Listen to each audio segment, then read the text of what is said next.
All right. Mm. Mm-mm-mm.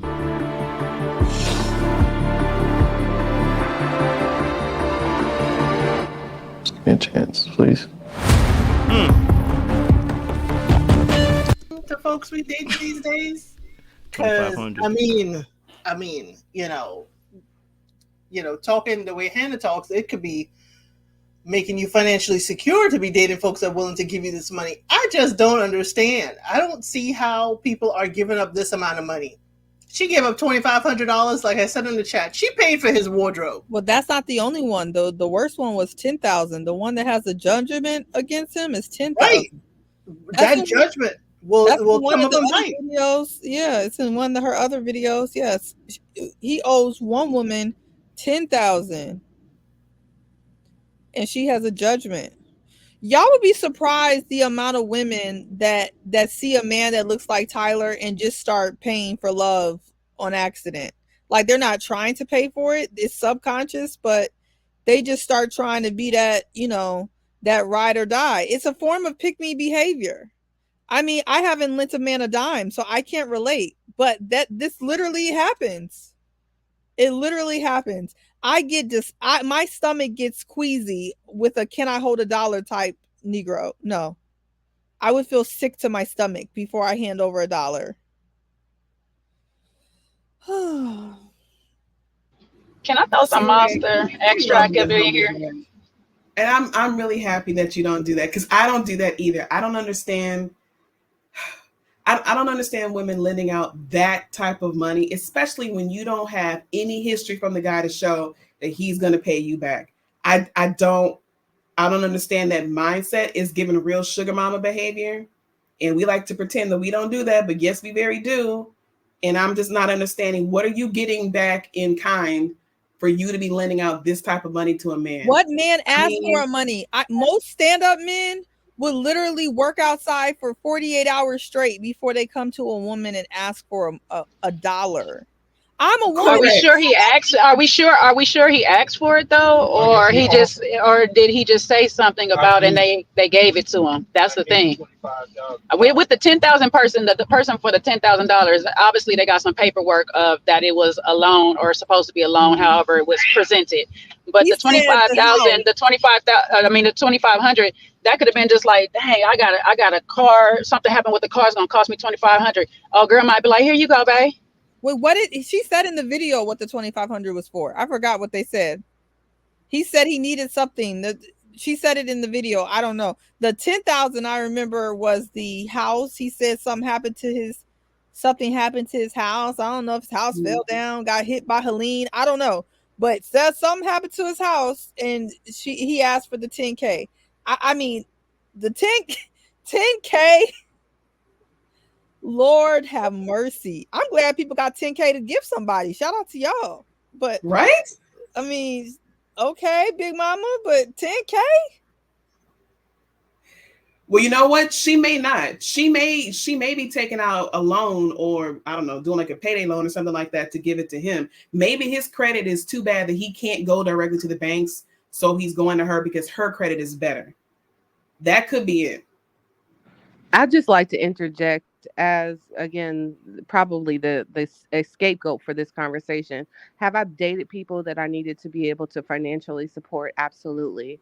And I get that there's judgment around that. I just want to say, for the people that are like Ashley, like myself, or forever anyone else that is in this circumstance, it's not your propensity to be able to help them that are in need. It's your selection process for people that would take advantage of those type of traits, because ultimately I would hope that if you're in a relationship where it's mutual, that you're making decisions that are in the best interest of the relationship.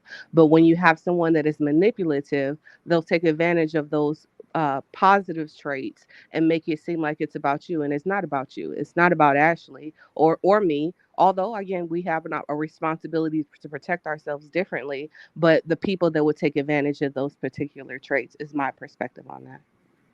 Well, I think to your point, and I have a friend like this, I think people with that propensity to do that are naturally attracting or giving off some type of energy that attracts those type of scammers and people who understand that you're like that.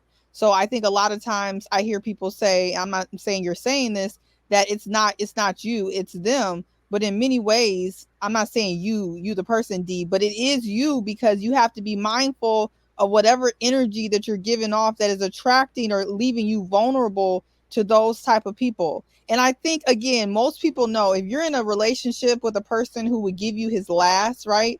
And then all of a sudden he hit hard times, he was laid off, and you guys been in it for, let's say, 4 years, he was laid off, and you had to, step up. Definitely not talking about that type of situation. But I think if you encounter a person who within, man or woman, okay, if you're man or woman and somebody is asking you within the first 6 months, first 4 months, even the first year for $1 and you give it, then that's on you. Nobody should be asking you for money within that period of time. And if they are, they're seeing something in you that's saying this person is gullible, and you got to be mindful of that. You can't give that off. So, but I am not talking about people who've been with somebody. If you're with somebody who would hold you down and give you his last, and he happens or she happens to be going through something and you want to help them out, definitely not talking about that situation. Definitely not talking about that. But Tyler looks like he preys on women who he knows will hand over $10,000, $2,500. See, and the thing about it too is that, and I agree with you. I don't know her daddy from a can of paint, but that's a very attractive man. So I wonder if he has given off the same energy, because they seem like very similar in a lot of ways of how they behave. So I wonder if she's kind of correlating the love that she got from him to the love that she expects from other people. And overall, this is all speculation because I actually wasn't aware. There's allegedly how she's going to end the situation, that I won't spoil it for everybody else, but like he has a track record of behaving poorly, and I don't necessarily think that it's about looks.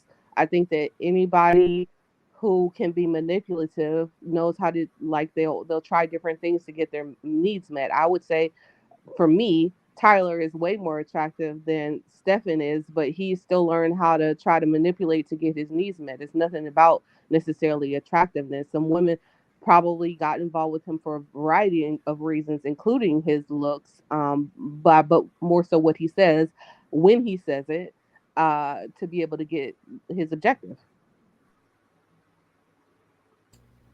Okay, who hasn't spoken on this? I know a lot of you guys had a bit of popcorn stuff for a second, but who hasn't spoken? I haven't heard Sean, I haven't heard JR, haven't really heard Sid. I don't think you've gone, Dahlia, either. So,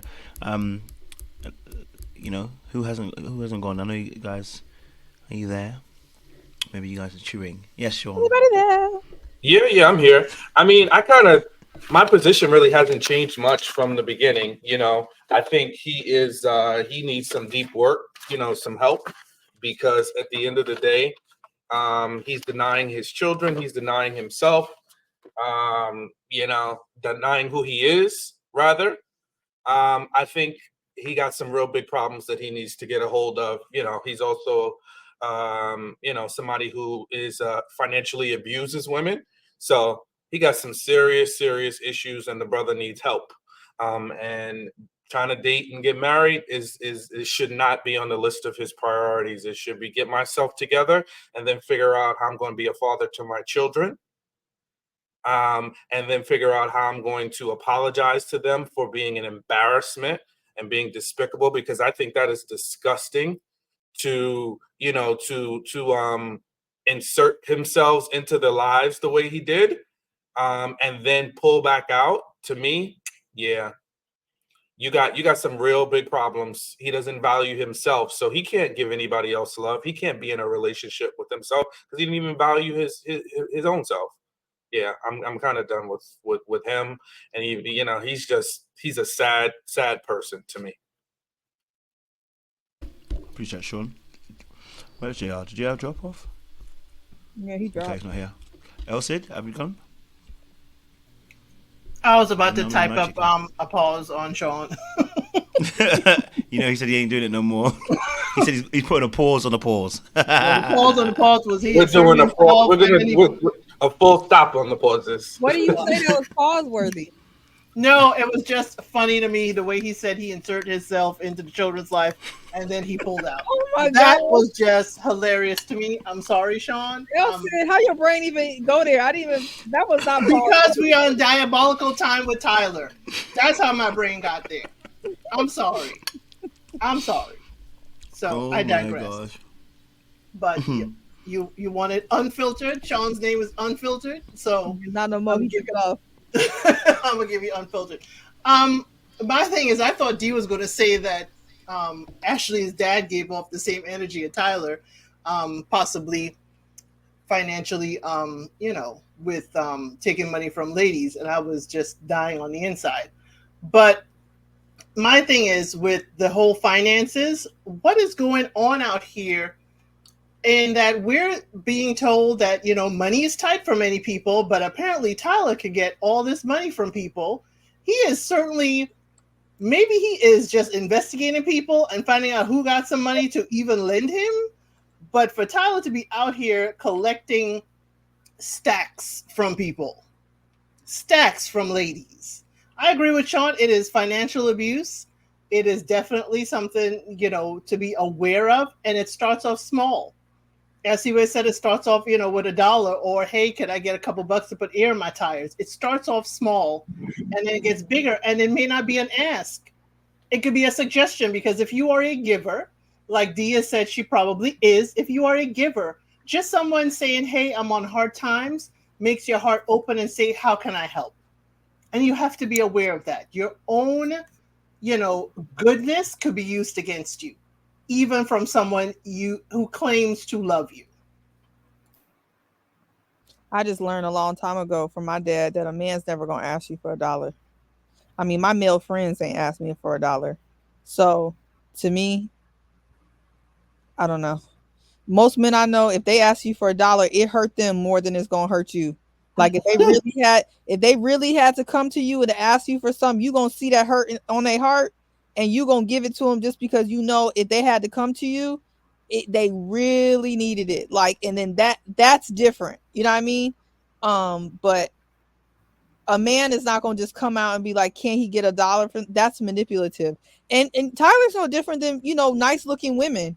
Tyler has figured out that he doesn't have to have a job or a good job. Netflix, someone on TikTok saw that he's changed his title on Netflix 3 times. First, he was a nuclear security officer, then he was an accountant, and then he was something else. I'm not sure that Tyler has a job. He's used his mouthpiece, but his literal mouthpiece and his face to manipulate women. That's his job. That's what he's doing. So is us ladies mad that a man is doing the same thing we've done to men? Is this what's happening? Are we mad? Yes. See, that's the thing. But we mad that he's a male escort? We mad that he's using his body and his looks to get a little cash? Yeah, hello, he wants to be a kept man. Mm-hmm. Should we shame him? Yeah, we should. He's a trophy husband. Hold on, guys. Let Jay want to be a blessed man. Not Jay. Finish your point, Jay. He should. I'm just saying. Don't let them derail you. Continue, sis. Yeah, no. I'm just saying, we are shaming a man who has standards of being a kept man out here in the world. And if these ladies are living up to the standards by providing him with the needs that he needs, providing him with his needs and reassuring him that they can do it. Come on now. Is that a problem, ladies? Oh, it's a rhetorical question. Should we just throw stones at this man like this? No, but yes. It's rhetorical. Let her finish. It's rhetorical. Continue, Jay. You preaching. Damn. Joe, do you want to be a kept man? Is that what this is? Hey, right, listen, 2024. It is 2024. But anyway, Jay, have you finished yet, Jay? Have you landed your plane? Because it's rhetorical. No, I'm just saying. You still flying? Continue flying. I can fault him on the kids and all that stuff like that. But as a man who has needs and wants certain things provided for, he wants his nails, his grooming kept, beard, this nice watch every so often. He doesn't ask for these things, but he suggests these things in a way that Monica should have those flowers, and these ladies provide for him. You know what I'm saying? Hey, that's a nice Movado over there I seen the other day. And guess what? The lady goes and brings it back to him. It sounds like good pimping a little bit to me. You know, I'm just trying to figure it out, because honestly, if I had a son, this is probably why God never gave me a son. Lord Jesus. Okay, I'm gonna stop. She's Jay landed, has finished. Kojo. Can we She's respond? landed. Hold on now. We've got a new person on the panel who also needs to have a conversation. Nisha, how are you doing, Nisha? Welcome to the panel.